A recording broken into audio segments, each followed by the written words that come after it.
This is the 2024 Dodge Charger Daytona, and in this video I'm going to cover both the Scat Pack version and the RT. I'm going to cover the exterior, the interior, take them for drives out on the road and on the racetrack, as well as taking them down the drag strip, sliding them around on a skid pad course, and just having a bunch of fun in these today as they go sliding on by here. And I'm also going to talk about the kind of efficiency you can expect and the range, as well as the pricing and how it compares to the competition. So as far as the styling here on the 2024 Chargers, I just love it. It looks so cool. It's so impressive. I love the main visual trick that they used here with this R-wing, where, you know, it has this open space there, so it gives you great aerodynamics, helps with the range, but gives you that very squared off look that you want from a muscle car. And I really love the 68 Charger, and the fact that this looks so much like the 68 Charger up front in a modern and fresh way is just an absolute styling home run in my opinion. And coming down to the sides here, you have some great wheels. There's of course a variety of wheels to choose from. This one has the widest wheels with 305s up front, 325s in the rear on this thing. You also have the new Scat Pack badge here on the fender, as well as a Stage 2 badge, because all launch vehicles here for this year are going to have the Stage 2 package as standard, which gives you an 80 horsepower bump over a regular Scat Pack. This one also has the carbon and suede package, which gives you like the carbon fiber mirror caps and some other accents there on the inside. You also have the darker wheels, the darker badging, and I love the side profile of this vehicle as well. It is actually dimensionally 1 inch lower than the old Challenger. Other dimensional changes, it's a lot longer. It's about 8.5 inches longer.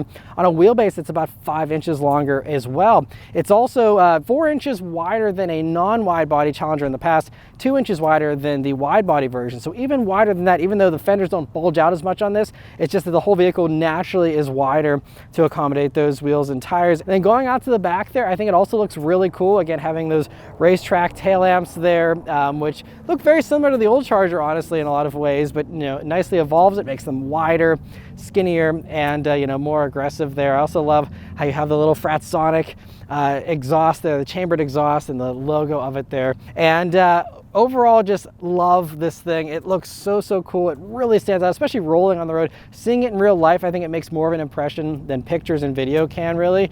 But yeah, overall, I think this thing in every color. I love that they're also, you know, sticking with the Dodge tradition of offering, you know, so many different colors for this thing. Really makes it fun, and I'm sure there'll be more colors to come even in the future. But the more that you look at this vehicle and walk around it, the more that you appreciate it. You know, the way the hood also just dives down and the sculpting to it. I love the black roof that all of these get, and they all just look so cool. So yeah, anyway, let's move on to the interior. So for the interior of the 2024 Charger, it is so cool. So they did say they took a little bit of inspiration from the 68 model as well.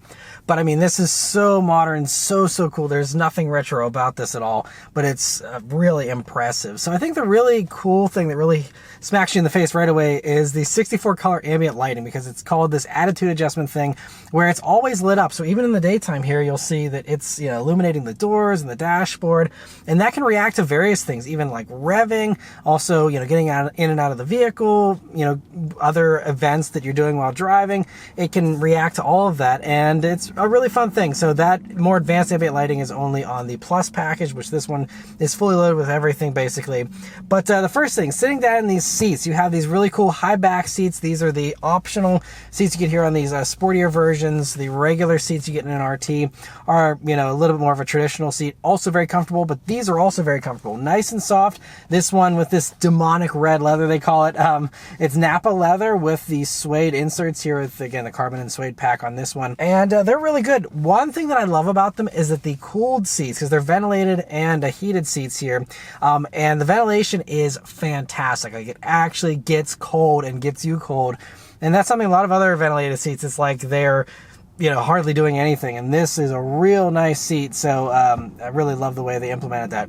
Also, these high back seats here are a little bit more advanced. So you have the adjustable thigh support, and you also have, you know, of course, adjustable lumbar, and the bolstering also gets a little tighter here, especially when you go into sport mode. Really cool. You have all those adjustments. They look great, and are just, yeah, really cool seats. Moving on to the steering wheel here, I love this squared off wheel. It's a really cool design, but still to me has a really nice 9 and 3 grip, little 10 and 2 2 notches, and just a really nice steering wheel. It's heated as standard as well. Lots of standard equipment in these. It's really impressive. But also, just a few buttons here on the front of it. You have your drive mode selector right here on the wheel, as well as your power shot button to give you an extra 40 horsepower. That's always fun. You also have little paddle shifters here on the back of the wheel. They're not really paddle shifters, they're regen paddles to adjust the amount of regen that you're doing on deceleration. But they're really small, and I wish they were a little bit bigger. You also will find the traditional rocker switches on the back of the wheel like you see on any other Mopar product there to change the volume and the radio. And then moving on to the gauge cluster. So this one has the optional 16-inch cluster. That's going to be available on all the Scat Pack versions. It's standard on those. It's also standard on the Plus package for the RT. So basically just the base RT is the only one that gets the smaller 10.25 inch screen.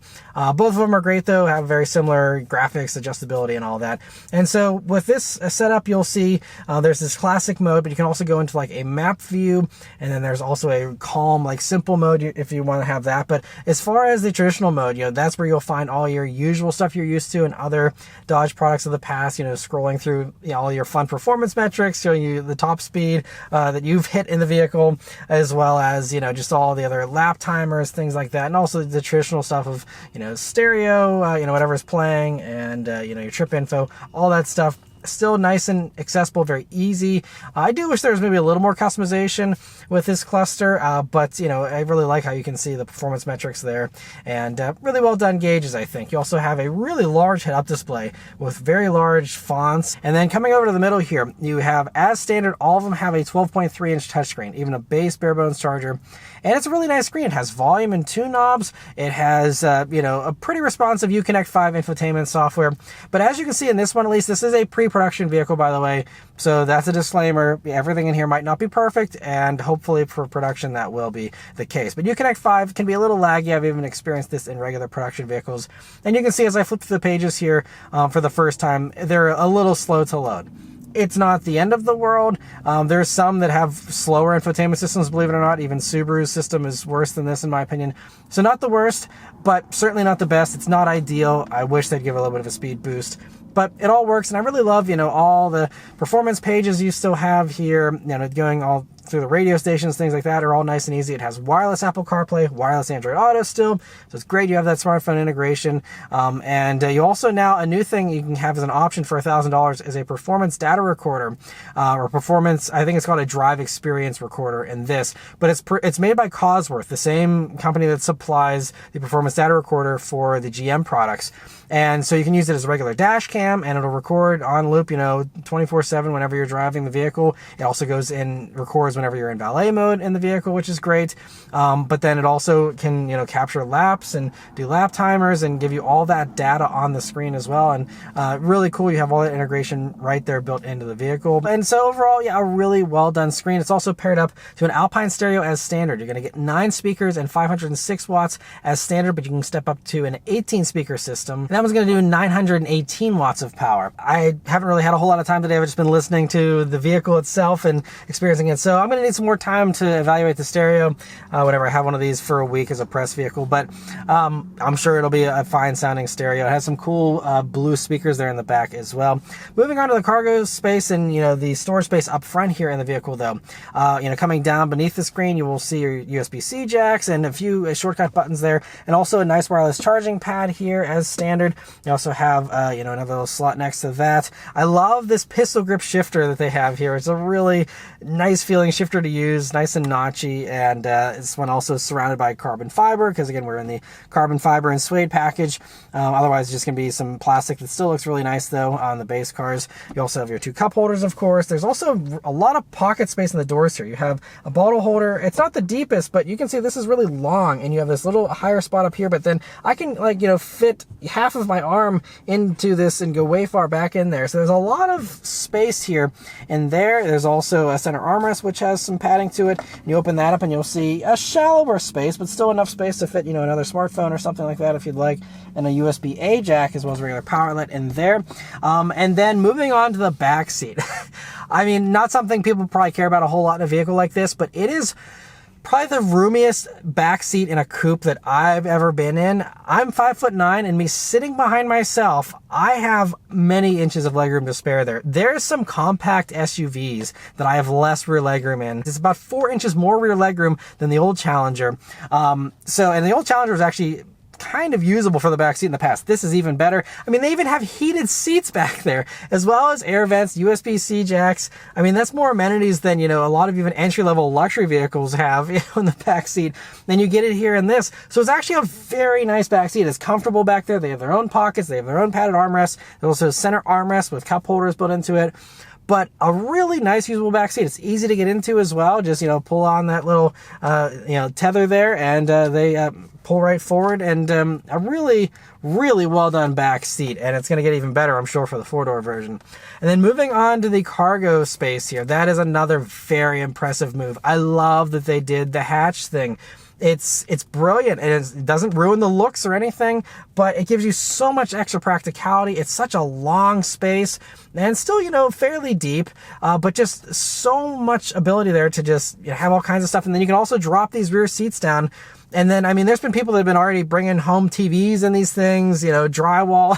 Like, you can do that in this. They're saying, it has cargo space similar to some sport utility vehicles back there. And yeah, absolutely. A lot of the subcompact, even compact stuff has less space than this. So super practical.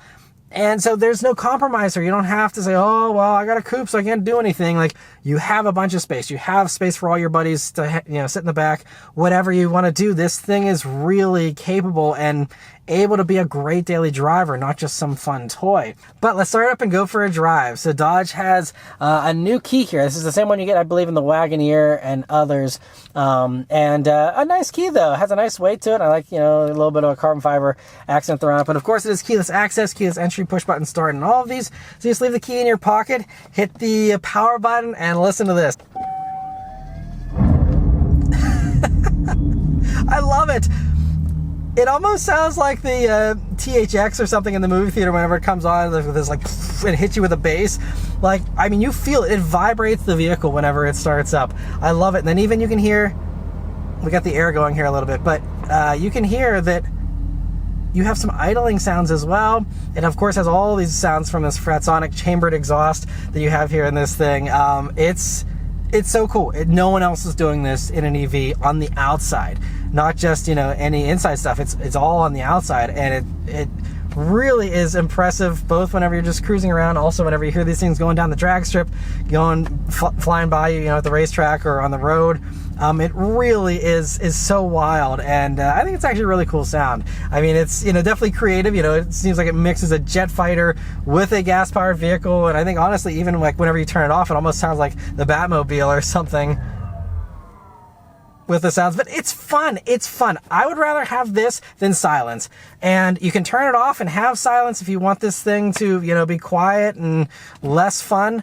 But to me, the sounds make it fun. And if our choices are no sounds or sounds, I'd rather have sounds. So I'm so glad that Dodge had the guts to do this and decided to, make it fun. And so kudos to them for the bravery. All right, so starting off here in the RT version of the Charger, obviously I want to just kind of feel what the slower one is like, and then work my way up to the faster one a little bit later. So stay tuned for my impressions of the Scat Pack. But as far as just general overall impressions here of the Charger so far, the first thing that really jumped out to me was throttle response. It needs very little throttle input before it immediately wants to start going and moves, pretty quickly. So it's not like other EVs where you have to really kind of put your foot into it for some of them. I'm hardly moving my right foot to get these pretty large accelerations. So that's interesting. Other things, brakes actually are very nicely calibrated to be smooth and easy to use. A lot of companies still struggle to do good feeling brakes in electric vehicles, and so far this has felt perfect. There's been no learning curve. There's been nothing. I hopped in it, instantly was smooth, instantly felt normal. And again, that's just an actual accomplishment that a lot of, even Mercedes can't figure out how to do a well executed brake pedal in their EVs. But we're gonna do a little quick acceleration here, just a lower speed one, and see how it does. Here we go. So that's normal mode, and you know, pretty quiet. You hear a little bit of hum and stuff on the outside. I'll do sport mode next to see how that does. But, you know, so for the RT version here, we have 496 horsepower with this stage 1 kit, which at least for this first model year is standard. And so that's a 40 horsepower boost. So you would go down to 456, and also there's a power shot mode, which I didn't use. That gives you an extra 40 horsepower, and that will give you that full 496. So we'll do an actual power shot one in a minute, but as far as just a normal accelerating, you know, from a stop, that's kind of what it's going to feel like. And it's certainly strong. This is also a heavy vehicle, though. These are going to weigh about 5,800 pounds. They say it actually goes up another 60 or so for the Scat Packs. And so, you know, it's a heavy vehicle, so getting that up to speed is going to definitely, you know, take some power. But you know, 0 to 60 for these is probably going to be definitely faster than the old, you know, regular RTs for sure. But you know, 496 horsepower might not feel quite as crazy in this as it does in something like, you know, Mustang Dark Horse or something like that. But you know, it's instant, of course. That's what's really nice about it. But I'm going to go ahead and put it up into the sport mode. We'll also have a drag strip later to do a proper launch and all that. But I'm going to do a little acceleration here in sport mode, see how it does. We'll do power shot. It gives you the sound, and here we go. We get 10 seconds of power shot. And it feels good. I mean, yeah, it's not mind-blowing, but man, sport mode is aggressive with, I mean, the nose lifts up, and it's honestly kind of hard to be smooth with your accelerator, because it's like an on-off switch almost in sport mode here. You have to really finesse your throttle inputs for it to not immediately want to like rip your head off. That was funny. But I'm gonna stick with sport mode here for a little bit longer and see how it feels. It automatically turns off trash control in sport mode, which is surprising. Now for the RTs, the highest mode you have is sport mode. You don't get the drag mode, the track mode, the drift, donut. All those modes are just in the Scat Pack version. So sport is as crazy as it gets, and I guess that's why they turn off the trash control, but still a little bit of a surprise to see that. And felt a little twitch from the back end there for a second.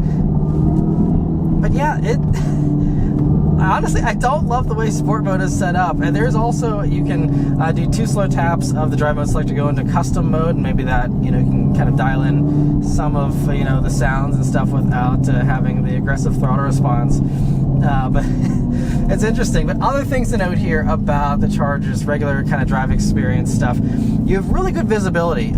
This seat, by the way, is as low as it can go for me. And I mean, you might actually want it to go a little lower, but you have a really good view outward as a result. I mean, really nice large windshield. A-pillars are pretty thin. You have a pretty good view out of the sides. View out of the back is pretty good. And we're also now coming up with some corners here, and some pretty tight ones too. So a little bit of handling here. We have some slowdowns here. So just first little corner there, though. I mean, it felt nice and flat. We will be going up into the mountains here to experience a little bit more. But I mean, the ride quality is really nice and smooth. Now, you know, having the RT version here, you have no adaptive dampers, so it's just passive dampers. But this whole suspension, it's obviously fully independent and pretty advanced. They say there's like some forged components there in the suspension, and it's just a really good feeling system. I mean, I'll be testing this out again once again on track later, so I'll be able to dissect the handling a little bit more there. But it's a really smooth ride, and you know, especially for this one being the least aggressive one so far right now, you know, it's going to be very nice if you just want to just cruise around and not be driving in any sporting manner. One other impression I have, though, of this vehicle so far is just how solid and rigid it feels. So obviously rigidity is way up over the old Charger and Challenger, being a very dated platform, you know, not the best basis. And with this, obviously the battery adds a bunch of extra rigidity, but the body itself, they say, is a good bit more rigid than before, and so it allows them to have more bandwidth with the suspension tuning, even with passive dampers, to still give you great handling and a great ride. And so, you know, you rolling down the road in this thing, again, obviously it's heavy, it's large, so you feel all of that, but it's just a very solid and high quality feeling thing as well. There's no rattles even in this pre-production model. It all feels very solid, and it's also not too hard to manage, at least so far. I haven't tried parking it in a tight parking spot or anything yet, but I just really love how this doesn't feel super large on the road to me. Like, it's obviously a larger vehicle, and if you're used to, you know, muscle cars, you know, Mustangs, old Charger, Challenger, whatever, you know, it's going to feel very familiar. All right, so now we're going up this mountain pass, very low speed limits, so not able to push this a whole lot out here. Again, I'll do more of that on the track, but just get a little bit of a feel of what it's like on a back road. I mean, really a fun road. It's unfortunate I gotta go slow on it, but you know, this is really impressive. So this one has the blacktop package here, so that gives you 275 wide tires all around. They're still all season Goodyear tires like you're familiar with from other Dodge products, but you know, it does upgrade you to those 275s all around. You do have 245s as standard on the RT, and that's going to be the way you get the best range. And so that is the other thing to mention here is the range in these. So they all run a 100 kilowatt hour, it's 100.5 technically kilowatt hour battery packs, and they say up to 308 miles of range again for that skinny tire version. And it does do an intelligent front axle disconnect so that you can have, you know, better efficiency whenever it knows it doesn't need to drive all four wheels there. And by the way, driving all four wheels, you know, these are all-wheel drive as standard, and you know, powering out of these little corners, again, lower speeds. We'll test more at the track, but obviously going to put down the power way better and be a much better corner carver than any you know, rear-wheel drive Dodge product.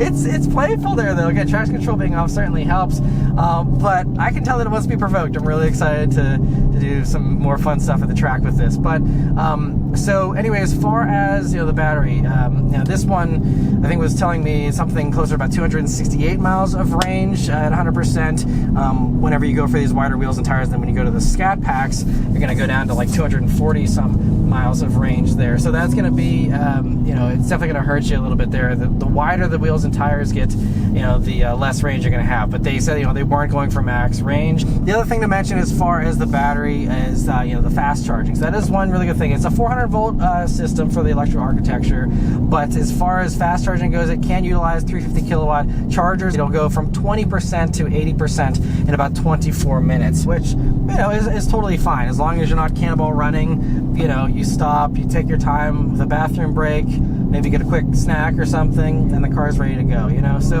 I don't think it's too big of a deal, but obviously if you want to do a cannonball run and you can't afford to stop for more than 5 minutes on a road trip, then you're going to want to wait for the gas versions here in 2025, and then you get these great looks with the convenience of gas. So yeah, overall this is fun on a back road. It is, I mean, and it's so flat, it's so easy with the handling. And the last little thing to mention is the brakes are a little bit less aggressive on this. So you have two piston calipers in the front, one piston just floating in the rear there on these RTs. If you want bigger brakes, you got to go up to the Scat Pack that starts with 4 pistons in the front and these same rear brakes, and then you go up to 6 piston in the front, 4 piston in the rear for the track package there for the Scats. And if you want to have even more of deceleration forces, you also have these paddle shifters, the other little thing. But so you have different regen modes here you can have it go into, and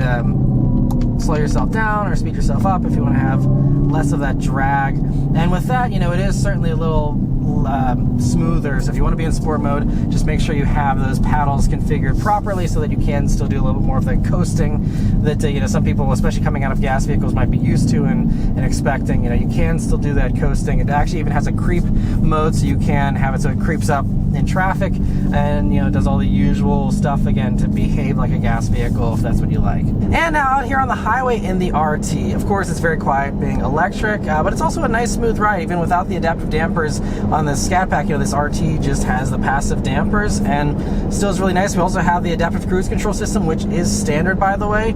All the safety tech is standard here in these, aside from a 360 camera and one other little feature. But as far as like the level 2 hands-on driver assist, I currently have it on, and you know, we have some pretty straight highways here, so not able to test it like I can in southwestern Pennsylvania, but it's holding the lines really well, no ping-ponging, and you know, it's just very smooth. And so this is going to be a really good highway cruiser. That was one of the things that I think a lot of people really loved about the prior generation, and I think this is going to be even better because now you don't have any sounds unless you want them.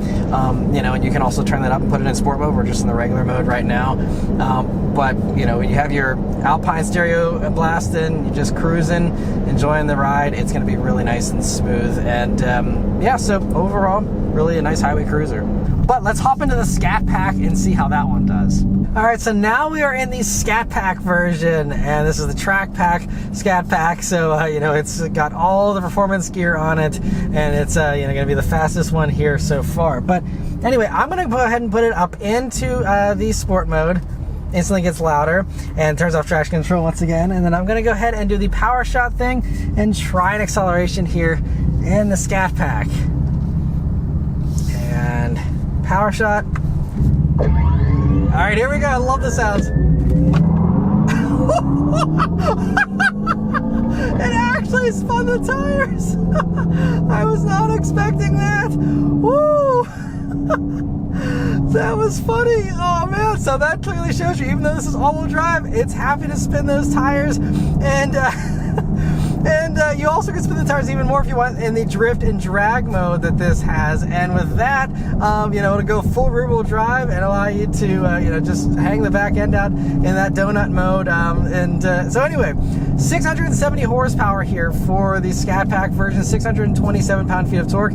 40 of that, though, is because of the power shot, which is, again, just for those 10 seconds, and then that goes away. So then you will drop down, you know, to 630 horsepower. And this is also with this Stage 2 package that we have here as standard on all these Scat Packs for now. There, I'm assuming some point will be a 590 horsepower one, and that's what you'll have, you know, normally. But this is the fun one. The RT was, you know, punchy and, you know, felt good like RTs in the past have felt, and even more so, again, having more power. But this is the fun one. This is really, really nice and punchy. And of course, you have these nice big brakes. Again, 6 piston in the front, 4 piston in the rear. The biggest brakes they've ever done. On ramp, here we go. More wheel spin. Oh man. Yes, sir. This thing is fast and it's fun. And honestly, I thought the sound would be a little louder, but it's great that, you know, you do have those sounds.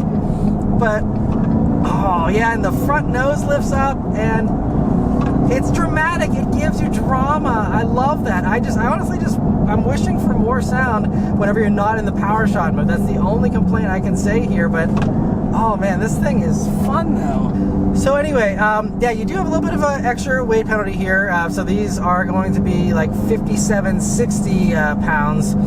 So a little bit more, but again, you don't feel the weight. And the fact that, you know, this thing has such wide tires, 305s in the front, 325s in the rear, is really going to give you so much grip as well. And I'm going to be, again, testing it out on the track here very soon. But yeah, this thing is so fun. I love that whenever you are in this sport mode here, it gives you a live torque readout here, and it's really fun to see that jump up. And the other penalty, though, you know, because of these very wide tires, is that the range drops. 241 miles of range in this one here, but with this one, you know, they don't care. They're not going for range. They're not trying to maximize that. You know, it's just about the performance. Range is way down on the priority list for this one. And so, yeah, I mean, 241 miles, though, still isn't that bad. That's right in line with what you get for, like, Ioniq 5N. Very similar kind of performance and horsepower in that. And honestly, strangely enough, I think the closest competitor to this right now. But so, you know, nothing out of the ordinary as far as the range goes there. Still runs the same 100.5 kilowatt hour battery pack. And yeah, this thing is, it feels so good. And also the really nice thing here with the Scat Packs is you have the active dampers. And so in sport mode here, you know, it's going to stiffen it up a little bit, but honestly, it still feels a little floaty, to be honest. It just feels really comfortable. And that's what I've always loved about Challengers, is they're such great Grand Tours. And obviously, yes, you're going to be stopping a little bit more if you're road tripping in one of these, but you know, it's really just going to be so soft and smooth for the ride. And so I really like that they still prioritize that. They didn't try and turn this into a race car that, you know, is so stiff that it rattles out your fillings. You know, this is still going to be nice and comfortable, and again, a great daily driver that just flies. And you know, the thing that I love too is the fact that you're getting Hellcat levels of performance basically out of the Scat Pack now. You know, it's really impressive. And you're doing it at way less money too. You're 10 grand under. I'll talk more about pricing in a little bit, but you know, you're $10,000 less for, you know, not only more performance, but doing it with an EV, which usually comes at a price premium. Not so in this, you know, cheaper than a Hellcat Red Eye. I love it. And you know, also you can hear, you know, on the highway here, even in sport mode, it's a little bit of some sound going on there, but Not annoying by any means, I don't think. And just the way the front end lifts up, it's really, really funny, even with these adaptive dampers. I honestly thought it would feel a little more buttoned down than it does, but I'm not complaining because I'm all about, again, that excitement and that drama of this, and it really delivers on that so well. And steering has a nice weight to it here in sport mode, but it's also lighter. They didn't go overboard with steering. It's still a little bit on the lighter side. I really like that. You can also see here too, you have the blind spot detection as one of the optional extras you can have in addition to a 360 camera. But having that is a really nice thing for whether you're parallel parking or just sitting in your blind zone there. We got another straight road here though, and I mean, how can I resist? I gotta do another acceleration, right? Here we go. The more that wheel spin, every time this thing's lighting up 325s in the back. Now, admittedly, they're Goodyear performance all season still. That is the other thing. And even though they're wide tires, they're not the stickiest of tires. So, if you don't like the shenanigans, you can have all the grip you want just by doing a simple tire upgrade to something that's a little bit stickier. It's going to be a lot better, but yeah, it doesn't get old. It's really fun. And even at some higher speeds, it doesn't feel like it really runs out of steam. I'm going to take it down the drag strip though in a minute here and see how it feels once you get into some triple digit stuff. And this, by the way, if you want even more sound, is track mode. And different sound to that. Actually a little bit less acceleration, surprisingly enough. So I guess it's kind of trying to preserve the battery in that track mode, but really gets aggressive with the regen there. And there's also the drag mode, there's also the custom mode, so you can mix and match the modes. But then if you're not into all that excitement, this is auto mode once again, nice and comfortable. Unfortunately, there's not too many windy roads here in Phoenix to really push this in some corners here, so we'll have to wait until I have one of these as a press vehicle to try it out on my own back roads in southwestern Pennsylvania.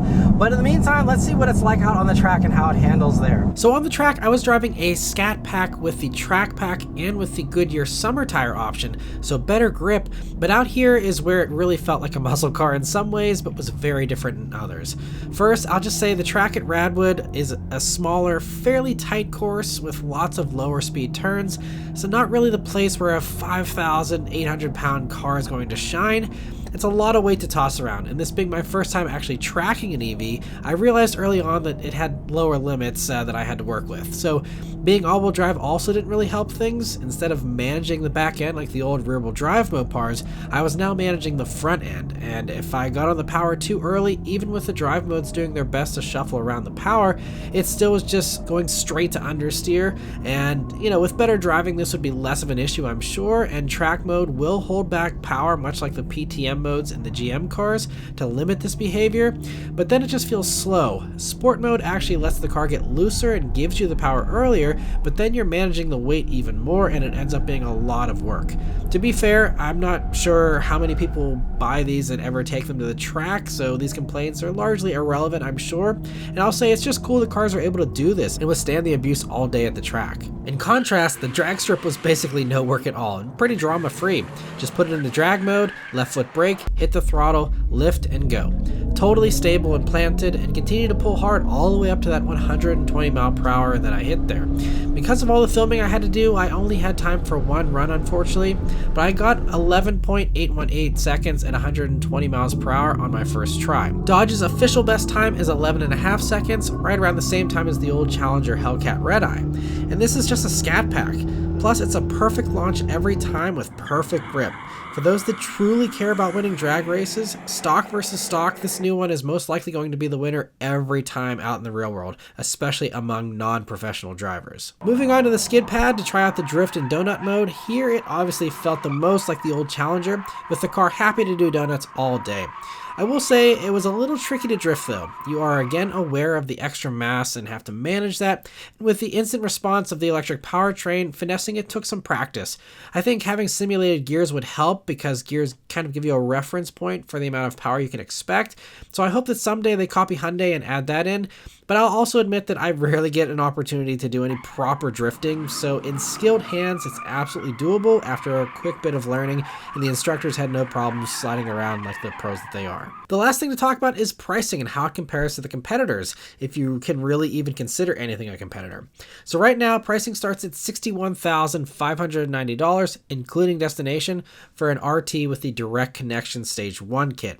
You have to be careful with options though on these, because the Plus package is $5,000, the Blacktop package is $1,100, and the Sun and Sound package that gives you that big glass roof is $2,500, with the grand total for the RT I was driving coming out to $70,970. From there, Scat Packs start at $71,185, including that direct connection stage 2 package and the track package already, but can still balloon up over $80,000. Still, that one starts about $10,000 less than the old Hellcat Red Eye, while basically matching its performance. So from that standpoint, this is a value. It's also the only electric muscle car and really the only electric two-door right now that isn't an insanely expensive exotic. Sure, a Tesla Model 3 Performance almost matches it on 0 to 60 time for $45,000 or so, and for those that only care about that metric, that may be the better pick, but for those that enjoy having a cool looking car and or don't want something that's completely silent, I'd say the Charger is way cooler and more fun. The only real competitor that also does sounds just on the inside and can handle track driving as well is the Ioniq 5N from Hyundai, and that car is phenomenal. 641 horsepower, better handling, simulated gears to add even more engagement and fun, and it all costs just $67,500 or so, and the only option is the color. Now, the downsides of that one are a less luxurious interior and the hot hatch vibe, which may not be for everyone, especially those who are coming out of muscle cars that want that muscle car styling. But if you don't mind those two things, I think the Hyundai is the better fast EV value and is still the benchmark as far as performance EVs in the relatively affordable segment. Nevertheless, I had an absolute blast spending the day with the new Charger and like them a lot. I'm looking forward to spending a week with one hopefully soon and seeing what it's like to live with, so definitely stay tuned for that. In the meantime though, if you're interested in checking one out for yourself, they'll be arriving at dealers here at the very end of 2024, and if you'd like to check one out, head to mattmoranmotoring.com and go to the new car quotes page, where you can get access to invoice pricing and get connected with a dealer near you that has one. There's going to be a link in the description as well as a pinned comment down below to take you right there, and let me know your thoughts though on the Charger EV in the comments as well. Big thanks to Dodge for providing me with this opportunity here to review the new Charger. Thank you all for watching, and I'll see you on the next one. Take care.